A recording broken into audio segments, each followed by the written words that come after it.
Bonjour à vous, c'est Alexandre et bienvenue dans mon émission Sous la Varangue. Sous la Varangue est une émission qui parle de culture, d'histoire et d'événementiel. Aujourd'hui, je suis en compagnie de Gérard Gillet, le directeur de Café Le Lion de La Réunion. Alors Gérard va nous présenter, nous expliquer la mutation de Café Le Lion qui va évoluer vers d'autres cieux mais qui sera encore plus intéressant. Et c'est tout de suite dans Sous la Varangue.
Je suis en compagnie de Gérard Gillet, le directeur de Café Le Lion. Alors Café Le Lion, c'est une marque phare de La Réunion. Alors en ce moment, il me semble que Café Le Lion est en phase de mutation. Absolument Alexandre, et j'en profite pour te dire que c'est un plaisir de te rejoindre aujourd'hui pour expliquer la mutation. C'est très gentil. Voilà. Je t'en prie. Pour expliquer la mutation de la marque et de l'entreprise Café Le Lion depuis déjà quelques années, mais plus particulièrement déjà depuis 2 ans. Voilà, on est en pleine mutation, d'adaptation au marché. La marque est en train de se rajeunir. Et puis j'ai une exclusivité à te communiquer concernant le positionnement de l'entreprise à La Réunion. Ah justement, ouais, alors cette exclusivité, ça va être la surprise. Ça va être la surprise. Alors ça a déjà commencé, est-ce que tu veux qu'on en parle maintenant? On pourrait commencer un petit peu, après on verra par la suite. Alors tu sais que la marque historiquement est située au port et j'en profite pour remercier au nom de l'entreprise tous ceux qui nous ont accueillis sur place et tous les portois. Mais nous avons fait un choix qui était difficile pour se déplacer et construire en fait une nouvelle usine de torréfaction qui sera située dans le sud, dans le Grand Sud, donc à Pierrefonds exactement, à Saint-Pierre. De toute façon, dans le Grand Sud, à Pierrefonds, en ce moment, c'est c'est l'endroit où il faut être. C'est the place to be, c'est devenu l'un des pôles économiques de La Réunion maintenant. C'est devenu un peu, j'ai l'impression, c'est un peu le nouveau Cambé du port. C'est un peu, oui, tout à fait. Voilà, c'est devenu une zone très dynamique. Absolument, très dynamique, et on sera situé à côté du domaine du Café Grillé. On sera très proche, à moins de 500 mètres. Et du coup, on pourra parler plus en avant un jour aussi de partenariats que l'on fera avec nos amis sur place. Voilà. Voilà, donc c'est une aventure très prometteuse. Alors la marque va déménager ses locaux vers le Grand Sud. Exactement. Et peut-être qu'on aura l'occasion de suivre cette évolution. En tout cas, moi, ça m'intéresserait beaucoup de voir comment évolue Café Le Lion, cette marque emblématique, si chère au cœur des Réunionnais. Et ça va être toute une aventure, toute une odyssée, et ça ne fait que commencer. Et TV Créole est à sa place dans cette aventure, plus que n'importe quel autre média. Et donc, bien sûr, tu es invité à venir nous visiter. Alors, là, avec un grand plaisir. Et le déménagement est en cours actuellement, donc on devrait être prêt d'ici 1 ou 2 mois. D'accord. Et alors ce déménagement, j'imagine qu'il y aura de nouvelles machines, enfin de nouveaux entrepôts, peut-être flambant neuf ou... Alors l'usine sera flambant neuf puisqu'elle est sortie de terre, elle est déjà en construction depuis quelques mois. C'est un site qui va faire à peu près 1500 m², qui sera vraiment dédié à notre torréfaction, puisque historiquement, nous étions à l'intérieur d'un dépôt et c'est là où se faisait la torréfaction du lion depuis quelques années. Là, on aura vraiment la capacité d'être entre guillemets chez nous pour pouvoir être plus à l'aise et puis penser déjà au développement de l'entreprise, des équipes et de nos marques. Voilà. Okay. Donc ça sera une nouvelle usine flambant neuve avec de nouveaux projets pour Café Le Lion. Et enfin j'imagine. Hein, et puis je pense que la marque va encore créer de nouveaux arômes, parce que là on est tous habitués à l'ancien sachet de Café Le Lion. Là, absolument. Qui est, on va dire, qui fait partie du décor de la Réunion. Voilà, le fameux sachet historique de 1966 qui est connu de tous les Réunionnais. Donc ce sachet il est très important parce que c'est notre ADN, Alexandre, c'est l'ADN de la marque. Et il continue à trôner dans de nombreuses tables le matin pour réveiller tous ceux qui partent travailler ou ceux qui ont envie de raviver un peu et d'avoir un peu plus d'énergie la journée. Et en fait, tout ce travail, il est réalisé grâce à une équipe qui est formidable, que tu connais. Tu es venu nous rendre visite déjà. Je pense à Lucas Laravine qui s'occupe du développement et du marketing brillant et qui a vraiment ravivé beaucoup de projets. Céline Caron et puis Jean-Baptiste Morin qui est notre responsable production. On a aussi notre torréfacteur et notre chef de... J'ai envie de tous les citer parce que c'est vraiment une équipe qui est très dynamique, très vive et qui porte vraiment cette marque.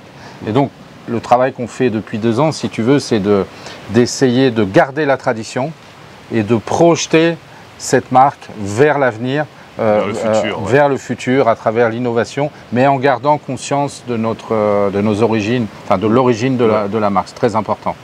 D'ailleurs, je crois qu'il y a une citation d'Africain qui dit que lorsque tu ne sais pas où tu vas, regarde la trace de tes pas pour voir où tu dois aller. Voilà, exactement, et c'est ce que l'on essaye de faire. Par exemple, pour se souvenir de où on va, on vient de développer 2 partenariats avec on va dire, deux talentueux cuisiniers et chefs à La Réunion, puisqu'on va travailler un dessert au Café Le Lion avec Julien Leveneur, qui est champion de France réunionnais de dessert. Et il va inviter les Réunionnais à travailler un dessert avec lui. Et André Béton, le fameux carytologue des Hauts, avec qui on va aussi faire quelques petites séquences autour de notre marque préférée. Alors, Gérard, il me semble que ta femme est aussi romancière. Absolument. Elle a sorti un 5e roman sur les enfants de la Creuse, justement. Oui, qui s'appelle Sur le chemin des flamboyants. Je suis très fier de son écriture et c'est vrai que c'est un sujet qui tourne autour d'un thème qui est la Réunion et les malheureusement fameux sujet des enfants de la Creuse. Et c'est une histoire, une romance autour de cette part d'histoire de la Réunion qui lui tient à cœur et qui nous tient à cœur de mieux faire connaître. Voilà, donc j'en profite pour en parler un petit peu. Alors, quel est l'avenir de Café Le Lion? Moi, je pense que le Café Le Lion aime beaucoup les partenariats avec les autres créateurs de produits fabuleux qui représentent bien l'île, justement, puisque le lion, c'est un produit phare d'un des produits phares de la Réunion, et c'est un peu comme une locomotive qui tire tous les autres wagons. Écoute, merci de cette comparaison. En fait, il y a 2 axes majeurs qui sont importants pour Café Le Lion. Déjà, il y avait un sujet autour de s'adapter au marché du café à La Réunion. Donc on a fait un travail et on a sorti une gamme de café en grains torréfiés. Donc j'ai ici un exemplaire, un seul petit exemplaire, mais que je montre pour montrer la mutation en fait que l'on a faite. Donc Alexandre, tu vois, ce paquet de grains torréfiés, on l'existe aussi en 1 kg. On a une douzaine de références et d'ailleurs les consommateurs nous suivent puisque le grain torréfié aujourd'hui, par excellence, c'est la consommation responsable puisque le grain est moulu en fait dans la machine sur place, tu génères moins de déchets et donc ça fait partie on va dire des mises à jour que la marque Café Le Lion a faites depuis ces 2 dernières années. Mais ça ne s'arrête pas là parce qu'on a regardé le marché dans le détail et comme tu le sais, ce qu'on appelle le marché des dosettes, qui sont les dosettes compatibles Senseo, compatibles Nespresso, compatibles Dolce Gusto. Oui, un peu, quand on parle de dosettes, on pense tout de suite à Battles. Exactement. Exactement. Alors c'est compliqué de faire de la concurrence à George Clooney, mais on va essayer. Oh bah, qui n'essaie rien n'a rien. Évidemment, j'ai que les cheveux blancs pour le faire, mais on va quand même tenter l'opération.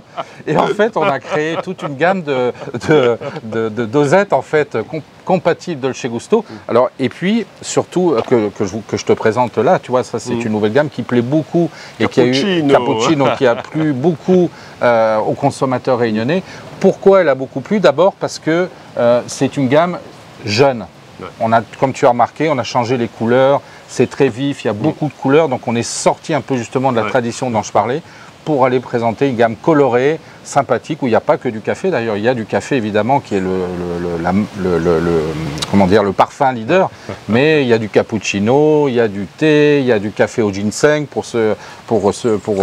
à utiliser le 14 février pour la Saint-Valentin. Voilà, il y a énormément de choses nouvelles qui font que la marque finalement s'est modernisée. C'est ce que l'on cherche à faire, sans jamais perdre, comme tu le rappelais tout à l'heure, à juste titre, la notion de là où on vient, C'est intéressant parce qu'il va y avoir du café au ginseng pour la Saint-Valentin. Écoute, il existe en compatible Dolce Gusto, donc alerte, cher spoiler, réunionnais. Voilà, spoiler, alerte. Il ne faut pas divulgacher comme disent les Québécois. Parce exactement. Que, voilà, divulgacher, ça mélange de gâcher et de spoiler. Exactement. Donc ce café existe, c'est un café Le Lion compatible Dolce Gusto. Donc voilà. Okay. Et d'ailleurs, il me semble, il y a eu une nouveauté, il y a eu un partenariat avec le Labyrinthe Enchanté de Johnny Guichard pour un café au géranium, c'est bien ça? Absolument. Alors j'ai rencontré Johnny à Grand Coude et on a sympathisé. Et en fait, on cherchait à faire un café vraiment qui rende hommage à La Réunion, un café moulu. Et en fait, on a pu travailler un café au géranium grâce aux feuilles de géranium rosa de Grand Coude. Voilà. Okay. Et ça a été un très beau succès d'estime. Ça a fait beaucoup parler. C'était un petit peu déjà le premier retour du Lion. Ouais. Ça a fait beaucoup parler. Alors, une dédicace à Johnny Guichard du Labyrinthe Enchanté, et non pas Johnny Guichard, eh bien l'humoriste, que nous apprécions aussi beaucoup. Donc voilà. Exactement. Bonjour Johnny. Je ne t'ai pas tout amené évidemment, je laisse le plaisir à chacun de découvrir. Mais voilà, donc ça c'est le nouveau Café Le Lion et on a quelques projets aujourd'hui que l'on met en place avec les équipes. On est de plus en plus présent en dehors de la grande distribution à travers un concept coffee shop que l'on propose à des partenaires. Tu vois. Donc on a quelques partenaires aujourd'hui qui nous ont suivis. On a quelques recettes comme le Totocino, le Cappuccino. Il y en a 4-5 comme ça que l'on propose à nos clients qui leur permettent de faire des recettes dans leur point de vente avec vraiment une décoration, j'ai envie de dire, une publicité Café Le Lion moderne voilà, et colorée. Donc on a cette nouvelle déclinaison qui était attendue aussi parce que la marque locale elle a un devoir d'être présente sur tous les segments, ce qu'on appelle les segments du marché. Et on a aussi pris le parti de sortir une gamme, on va dire, pro pouvoir d'achat, donc une gamme moins chère, sous une marque qui s'appelle Café Coulé Goût Pays, qui est une marque moins chère. Donc on a pris sur nos propres, on va dire, nos propres marges, nos propres deniers pour essayer de proposer aussi une entrée de gamme et pouvoir un petit peu contrer cette inflation à La Réunion en proposant une offre locale qui puisse aussi être moins chère. Donc il y a beaucoup de partenariats. Il y a aussi des partenariats avec des faiseurs de chocolat, il me semble aussi. Oui, alors on a beaucoup d'idées à venir. On imagine bien travailler un café au lait à l'avenir. On a aussi beaucoup de possibilités à travers les desserts. Donc on va travailler certainement des desserts avec le chef Julien Leveneur qui est champion de France des desserts. On a travaillé aussi des glaces au Café Le Lion avec la maison GAC par exemple à Saint-Pierre. Donc il y a énormément de possibilités en fait différentes de travailler cette marque, cette belle marque Café Le Lion. Une belle marque là, qui est à côté de nous. Là, absolument, voilà. C'est vraiment très chouette de se retrouver avec la marque à côté de soi. Voilà, en vrai. Ça veut dire qu'on est approuvé par la marque. C'est ça. Exactement. Elle nous suit et puis Elle nous suit partout. Voilà. Partout.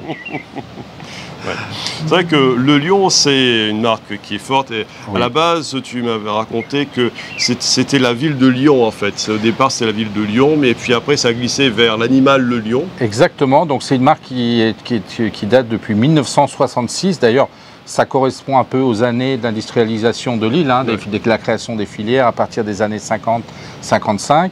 Donc la marque a été créée en 1966 et auparavant c'était une marque de la Compagnie des Mascareignes qui était originaire de la ville de Lyon. Et en fait, cette origine de l'entreprise a fait créer en fait finalement l'identité sous la forme de l'animal le lion qui est avec nous aujourd'hui. Voilà, en fait, le Lion, c'est une filiation avec l'histoire qui nous ramène à la ville de Lyon. Et le café a toujours fait partie de l'histoire de la Réunion parce qu'avant la canne à sucre, il y avait des caféiers. Parce qu'il y a eu justement en 1807, il me semble, une avalanche, un genre de cyclone d'eau, qui a ravagé les plantations de café. Exactement. Il a fallu les remplacer par la canne à sucre. Mais là, donc, c'est bien le café qui est à l'origine des cultures ici à La Réunion. Exactement, et ce que tu dis est tout à fait exact. Et sais-tu qu'en 1800, à La Réunion, il y avait une production de 3500 tonnes de café, donc quelques temps après ce cyclone qui est passé sur l'île. Et puis, toute cette production a dû faire face à la météo, comme tu le disais, mais aussi, par exemple, à la concurrence de Saint-Domingue, à l'ouverture des marchés. Et tout ça, ça a fait que finalement, ça n'a pas tenu dans le temps, en dehors du café endémique, café Bourbon Pointu, que tout le monde connaît bien. Voilà. Mais en tout cas, la marque Café Le Lion a beaucoup d'avenir, puisque le café, c'est aux origines de la Réunion. Donc, et puis la marque Café Le Lion soutient d'autres partenaires qui sont des porte-drapeaux de la Réunion. Donc, la marque Café Le Lion est une marque c'est un genre c'est la proue du bateau, quoi. C'est le navire amiral des productions locales, on va dire. Voilà. Je te remercie, Alexandre, et toute l'équipe de Café Le Lion est très très fière de cela. Je peux te dire qu'ils sont très très engagés. Voilà. Okay. Ben, Gérard, je te remercie. Moi de même, et à bientôt. Alors, vous avez vu que Café Le Lion est en train d'évoluer, est en train de faire sa mutation. Et il y aura beaucoup de surprises dans l'avenir. Et moi, je vous souhaite une bonne journée et je vous donne rendez-vous pour un prochain numéro de Sous la Vangue. À très bientôt.